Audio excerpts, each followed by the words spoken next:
Welcome to Coffee with Shobha. Show sponsored by Gautam Neurocare, Neuro and Multi-Speciality Hospital.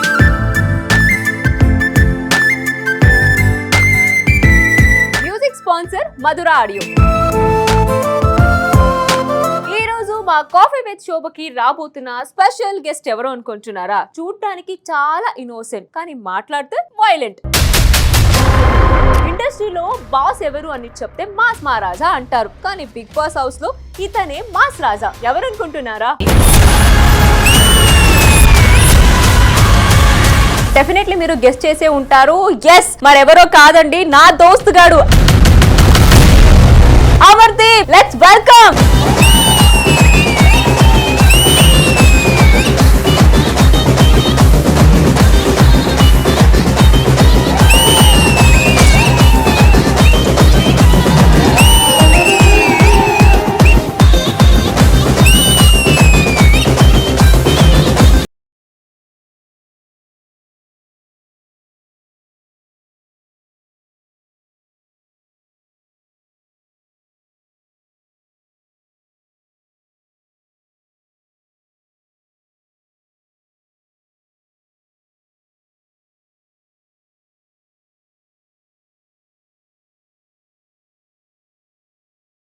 Next TV తమర్ది అని పెట్టండి.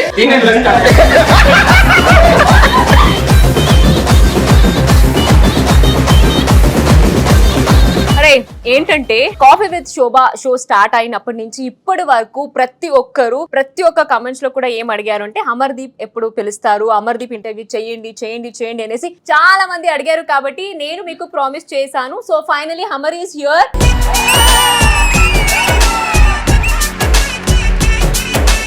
అమర్ని అయితే మీ ముందుకి తీసుకొచ్చాను. అండ్ ఇది నా క్వశ్చన్స్, దాంతో పాటు నిన్ను అభిమానించిన నీ ఫ్యాన్స్ క్వశ్చన్స్, అందరు క్వశ్చన్ తీసుకొని నేను ఇంత క్వశ్చన్ అయితే తీసుకొచ్చాను. దానికి నా ముందు first of all heartly congratulations for Bigg Boss runner. Yes,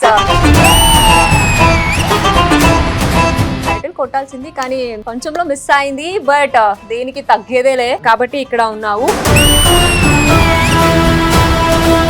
4-5 weeks లోనే అమర్ బయటికి రావాల్సింది, రాకుండా రన్నర్ వరకు వచ్చాడు అమర్ అని చాలా మంది చాలా రకాల క్రియేట్ చేశారు. 4-5 వీక్స్ ఏనా అని అంటే అట్లీస్ట్ మనం ఏదో చేసాం శోభ. ఏమీ చేయకుండా అక్కడ దాకా ఉన్న వాళ్ళు కూడా చాలా మందే ఉన్నారు కదా. పచ్చిగా మాట్లాడుకుందాము. ఫస్ట్ 5 వీక్స్ లో బయటకు వచ్చే కంటెంట్ మనం ఇయ్యలేదు. సరే ఓకే, నేనేనా మిగతా వాళ్ళు ఎవరు లేరా వచ్చేవాళ్ళు? అబ్బో వాళ్ళు నాకు దేవుళ్ళు అనుకున్నప్పుడు నేను కూడా అంతే. నాకు నేనే కింగు, నాకు నేనే బొంగు, నీకెందుకురా డింగు. సో ఇది మీరు ఎవరైతే అనుకున్నారో అమర్దీప్ అనే పర్సన్ 4-5 వీక్స్ లో బయటికి రావాల్సింది అనుకున్న వాడికి ఐ హోప్ ఆన్సర్ దొరికిందని అనుకుంటున్నాను. నేను కూడా అంతేరా, 4-5 వీక్స్ కి రావాల్సిందంట. 100 days ఉన్నాను నేను కూడా. ఫాలో అయిపోమ్మా. అందుకే సో ఇప్పుడు చెప్పు, బిఫోర్ బిగ్ బాస్ లైఫ్ ఎలా ఉంది, ఆఫ్టర్ బిగ్ బాస్ లైఫ్ ఎలా మారింది? బిఫోర్ బిగ్ బాస్ కూడా నేను మంచి ఫేమ్ లోనే ఉన్నా. బికాస్ జానకి కలగలేదు, రామా అనే క్యారెక్టర్ తో have a good name and fame.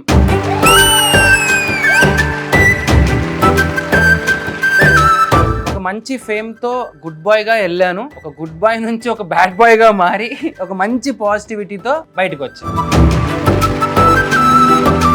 బేసిక్గా చాలా మంది మర్చిపోతున్నారు ఈయనకి పెద్ద ఫేమ్, బిభత్సమైన ఫేమ్ వచ్చేసిందని. నేను ఆల్రెడీ ఒక మంచి ఫేమ్ తోనే లోపలికి వెళ్ళాను, ఇంకా అంతగానో అద్భుతమైన ఫేమ్ తో బయటకు వచ్చాను. మీరు అందరు గుర్తుపెట్టుకోవాల్సిందంటే నా ఆడియన్స్ నాకు అలానే ఉన్నారు.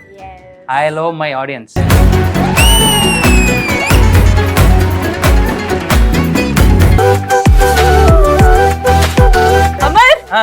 సర్ప్రైజ్ గా తేజని పిలిపించాను. ఎలా ఫీల్ అవుతున్నావు? Oh my god. ఏంటంటే తేజ తేజు ఆల్రెడీ అమర్తో వచ్చింది, బట్ నా కోసం ఇక్కడ కూర్చోబెడుతున్నాను ఎందుకంటే అమర్ గురించి చాలా అడగాలి కదా. కొంచెం తేజు అయితే నిజం చెప్తుంది కాబట్టి కూర్చొని కొన్ని క్వశ్చన్స్ అయితే అడగాం. Welcome to coffee with Shobha. Thank you. ముందే చెప్పుంటే బాగుండు. పర్లేదురా, బాగుందిరా, ఈ డ్రెస్ కూడా చాలా బాగుంది.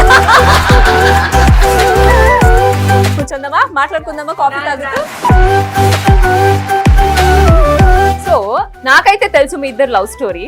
సో చాలా మందికి తెలుసు, కొందరికి తెలియదు కాబట్టి సో మళ్ళీ తేజ్ నోరుతో వినాలని అనుకుంటున్నాను. నీ లవ్ స్టోరీ గురించి, ఎవరు ఫస్ట్ ప్రపోజ్ చేశారు, ప్రపోజ్ చేయడానికి ఎవరు ఎలాంటి గిఫ్ట్ ఇచ్చారు, నువ్వు ఎలా యాక్సెప్ట్ చేసావు? గిఫ్ట్ లాంటిది ఏమి ఇవ్వలేదు, మరే ప్రపోజ్ చేసింది. నువ్వే చేసావారా? మరి ఏం చెప్పాడు నీకు? వేరే డిఫరెంట్ స్టోరీ ఏమైనా చెప్పాడా? అంటే నేను 11 విన్నాను కదా నేను దీంట్లో. కొన్ని మర్చిపోవాలమ్మా. తెలీదు, గుర్తులేదు, మర్చిపోయాను. మరే చేసింది. ఓకే, బట్ షోస్ లో కలిసేవారు ఇద్దరు, బట్ కలిసి అయితే వర్క్ చేయలేదు కానీ షోస్ ఈవెంట్స్ అని చేసేవారు. కానీ అప్పుడు చూసి క్రష్ అట్లా ఏమైనా అనిపించిందా నీకు అమర్ చూసి? నాకేం అనిపించలేదు, ఫ్రెండ్ గానే. నిజం చెప్పు పర్లేదు. నిజం, మా వాడు మంచోడే, ఎందుకు క్రష్ అవ్వలేదు నీకు? సో ఫస్ట్ కోయిలమ్మ టైంలోనే ప్రపోజ్ చేశాడు. అప్పుడు లేదు లేదు, నో ఓన్లీ ఫ్రెండ్స్ అని అన్నా. దాని తర్వాత మళ్ళీ 2 years తర్వాత మళ్ళీ వెంట పడుతూనే ఉన్నాడా? 3 years తర్వాత. సిగ్గులేదరా నీకు? 3 years వెంట పడ్డా ఉంటది. 3 years గ్యాప్ లో ఏం లేదు, అయిపోయాడా? మళ్ళీ ఫ్రెండ్స్ గానే ఉన్నాము. 3 years తర్వాత మళ్ళీ ఒకసారి అప్రోచ్ చేశాడు. అది ఇప్పుడు ఎలా ఫీల్ అవుతున్నావు? ఎస్, లైఫ్ లో ఒక మంచి పార్ట్నర్ దొరికాడు. ఇక్కడ రాసి పెట్టి ఉంటది కదా, సో అది తప్పించలేము అంతే.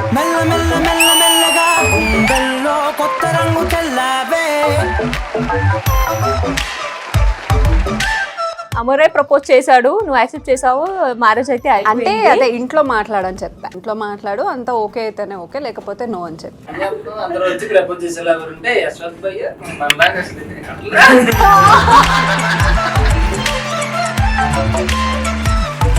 సో బిగ్ బాస్ జర్నీ ఏదైతే ఉందో అమర్ది, సో నువ్వు ఎలా ఫీల్ అయ్యావు? అంటే ఆల్రెడీ చెప్పేసా చాలాసార్లు, అదే మళ్ళీ దాని బిగ్ బాస్ తర్వాత మళ్ళీ బిగ్ బాస్ గురించి అసలు మాట్లాడకూడదు కూడా అని ముందే డిసైడ్ అయిపోయాను. సో ప్రతిరోజు ఎలా అయిపోయేదంటే అమర్ ఒక్క మాట మాట్లాడిన అంటే ఒక లెఫ్ట్ లెగ్ పెట్టిన, అర్రే అమర్ లెఫ్ట్ లెగ్ పెట్టేశాడు రా ఈరోజు అని అంటారు. సో ఏం చేసినా దాంట్లో ఏదో ఒకటి వెతకడం అనేది అది కామన్ అయిపోయింది. కాబట్టి ప్రతిరోజు నాకు ఎలా ఉండేదంటే, అమ్మో ఈరోజు ఏం మాట్లాడతాడో, ఏమైపోద్దో అని ప్రతిరోజు ఒక టెన్షన్ ఉండేది. సో పొద్దున్న లేచినప్పటి నుంచి లైవ్ ఆన్ అయితే పడుకునేంత వరకు లైవ్, అంటే డిఫెండ్ చేసుకోవడానికి కూడా మాకు ఆన్సర్ లేకపోతే కష్టం కదా. సో అలా ఉండేదన్నమాట. సో ఎప్పుడెప్పుడు అయిపోతుందో అని వెయిట్ చేసా.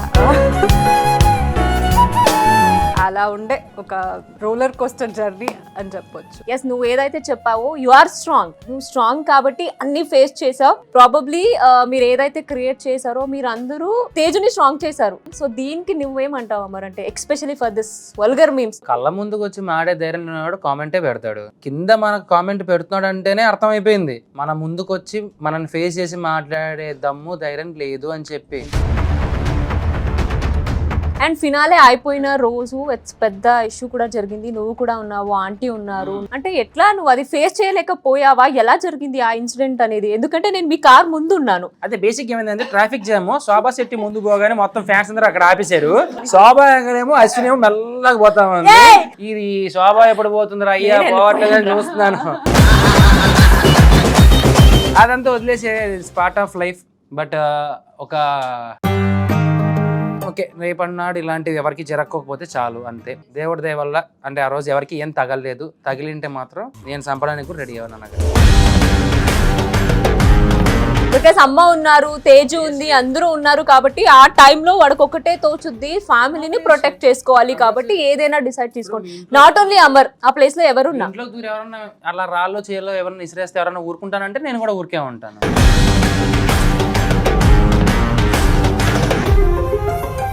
అంటే బేసిక్గా నాకు ఒక మంచి సీక్వెన్స్ కనిపించింది. నేను దిగుతానని చెప్పాను, అడుగు కావాలి, నేను దిగుతాను, పట్టుకుని ఆపుతున్నారు నన్ను. మీరు వెళ్ళిపోండి, అట్లీస్ట్ నా వల్ల మీకేం కాకూడదు, నేనే దిగేస్తాను. అసలు కొడతారా కొట్టను, నేను ఒకరన్నా కొట్టాను, ఎవరన్నా కొట్టను, రాయితో కన్ను మొత్తం అంతా బొక్క పెట్టి చంపేస్తాను. నేను చాలా చూసిన సినిమాలు అలాంటివన్నీ. ఊరికే మా గురించి పని చేస్తున్నారు సరే కానీ అవన్నీ కార్ అన్ని రెడీ చేసుకోవడానికి ఎంత బిల్ అయింది? అరౌండ్ ఒక 3.54.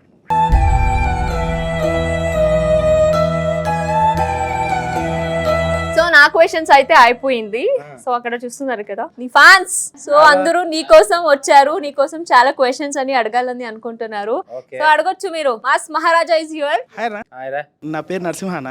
వదిన ముంగల ఒక అడగాలని ఉంది, ఏమనుకుంటారు? ఇప్పటివరకు ఎప్పుడన్నా డేట్కి వెళ్ళారా అన్న? ఎవరితో? మీకు తెలిసిన వాళ్ళతో. వెళ్ళారా అమర్దీప్ గారు మీరు? 11 స్టోరీలు చేసి క్వశ్చన్ అడుగుతున్నది, నేను దేంతో కొట్టాలో నాకు అర్థం కావట్లేదు.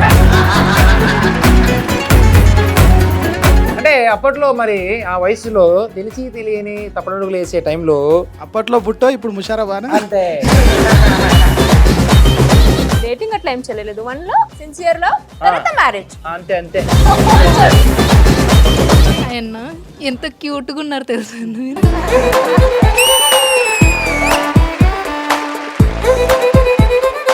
ఇంత పెద్ద ఫ్యాన్ కదా మీరు రవితేజ గారికి. అవునమ్మా, నేను కూడా చాలా పిచ్చి ఫ్యాన్ అన్న. సో ఒక డైలాగ్ చెప్పచ్చు అన్న. తుడుచుకుంటే పోతుందని కూడా 199 సార్లు నేను తుడుచుకోవడానికి రెడీ. నేనే పోతాను అనుకుంటే నువ్వు పోతావు. హాయ్ అన్న, నా పేరు అనుష అన్న.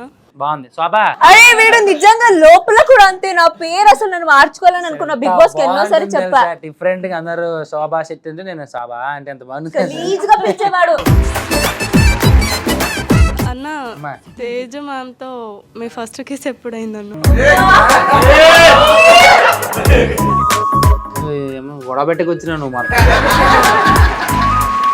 మరి అదొక ఘట్టాన్ని మరి తుది మెరుగులో ఇప్పుడు చెప్పాలి అంటే అది మరి మీ అందరి ముందు అది ఇప్పుడు ఎక్కడంటే అది ఇప్పుడు జూన్ అనుకుంటానమ్మా, జూన్ జూలై అనుకుంటాను. ఆ టైం జరిగింది. అది ఇంకా అయిపోయింది క్వశ్చన్, పక్కన ఇచ్చి మైక్. అయిపోయింది క్వశ్చన్, పక్కన ఇచ్చి మైక్.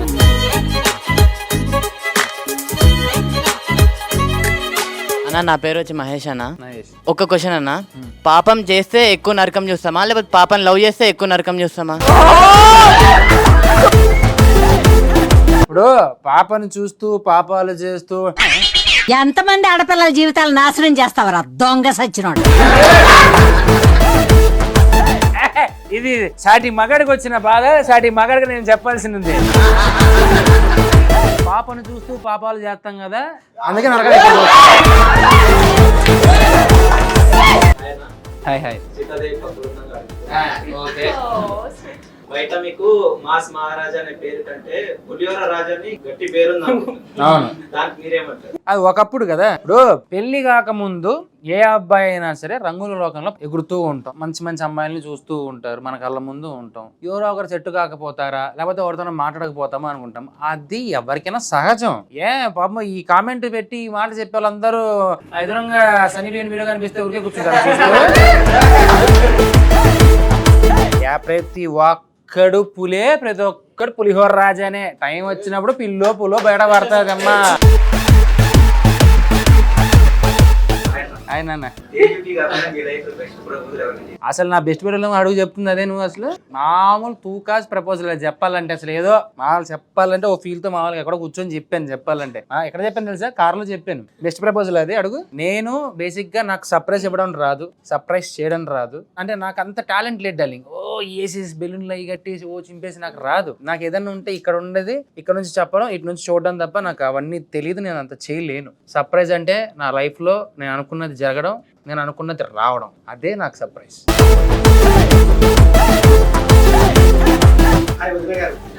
నార్మల్ గా అన్నకు అమరన్నకి ఏ గిఫ్ట్ ఇచ్చారు? యాక్చువల్ గా ప్రపోజ్ చేసే టైం మనం బిఫోర్ ఆ టైంలోనే కాశీ నుంచి నాకు ఏదో పూసలు తీసుకొచ్చారు. రియాక్షన్ ఎలా ఉంటుంది? అది జనరల్ గా తీసుకొచ్చాడు. సో తీసుకొచ్చాడు కదా అని చెప్పి నేను ఇన్ రిటర్న్ ఒక షర్ట్ అండ్ పర్ఫ్యూమ్ గిఫ్ట్ చేశా. సో అది రిలేషన్షిప్ లోకి ఎంటర్ అయ్యే జస్ట్ బిఫోర్ అంతే. అదే ఫస్ట్. ఇంకో క్వశ్చన్ అన్న, మీరు బీటెక్ కష్టాల గురించి చెప్పింది కదా. నేను బేసిక్గా బీటెక్ స్టూడెంట్ అన్న. ఇప్పుడు మీరు చెప్పిన వాటిల్లో అన్నిటికన్నా మీకు ఎప్పుడైనా బీటెక్లో ఏమైనా బ్యాక్లాగ్లు అట్లా ఏమైనా ఉన్నాయా? సబ్జెక్టులు ఏమైనా అట్లా? బ్యాక్లాగ్లా ఉన్నవే బ్యాక్ అన్న అయ్యే.